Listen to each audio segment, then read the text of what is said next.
His disciples said, "Yes, now you are speaking plainly, not in any figure of speech. Now we know that you know all things and do not need to have anyone question you.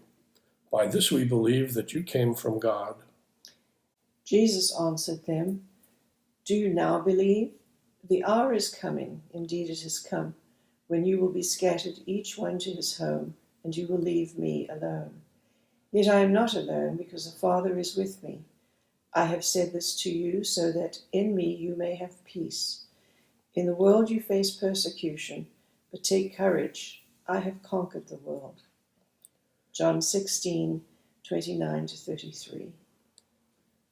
Recently, I was on a flight to Albuquerque, New Mexico, and I was enjoying the flight as much as one can enjoy a flight when they're certain they will die on an airplane, when I was interrupted by the voice of the captain.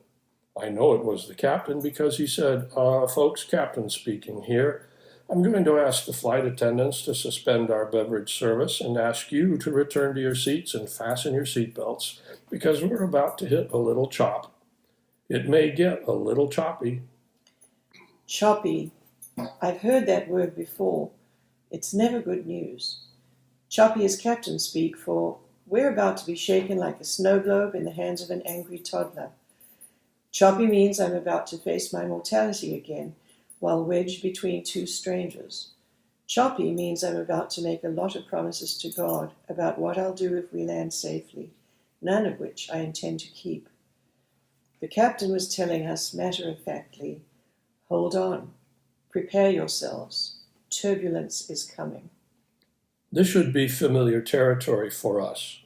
We are at all times experiencing the shaking of being human. I bet you can name exactly what and who the turbulence is for you right now.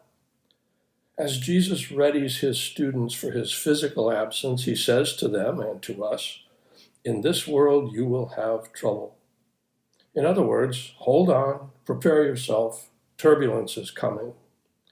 But Jesus reminds us that he has overcome and that we should not be shaken into hopelessness. He, much like the pilot of my plane, is not overwhelmed because he has the threat right-sized. We can do the same.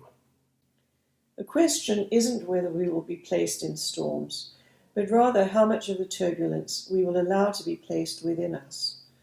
When we find ourselves in these storms or circumstances or troubling thoughts, we can rest in the knowledge that the things that cause our shaking, in the eyes of a God who sees and loves and accompanies us, are nothing more than a little chop.